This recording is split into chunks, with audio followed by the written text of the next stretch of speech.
राज्याचे ग्रामविकास मंत्री नामदार गिरीश भाऊ महाजन यांनी आपल्या निवासस्थानी आपल्या कार्यकर्त्यांसोबत धुलीवंदन साजरे करून जनतेला शुभेच्छा दिल्या।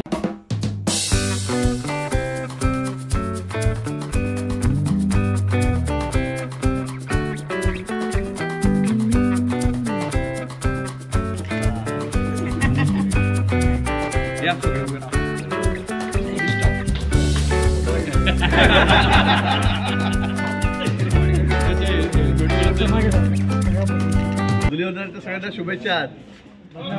फक्त पर्यावरणपूरक होळी खेळा, कुठलाही केमिकल ऑइल पेंट असा फालतू कलर वापरू नका की ज्यामुळे स्किनला त्रास होईल, डोळ्यांना त्रास होईल, इजा होईल। अतिशय पर्यावरणपूरक होळी आपण सगळ्यांनी खेळावी असं आवाहन मी या ठिकाणी करतो। पुन्हा होळीच्या सर्वांना मनापासून खूप खूप शुभेच्छा।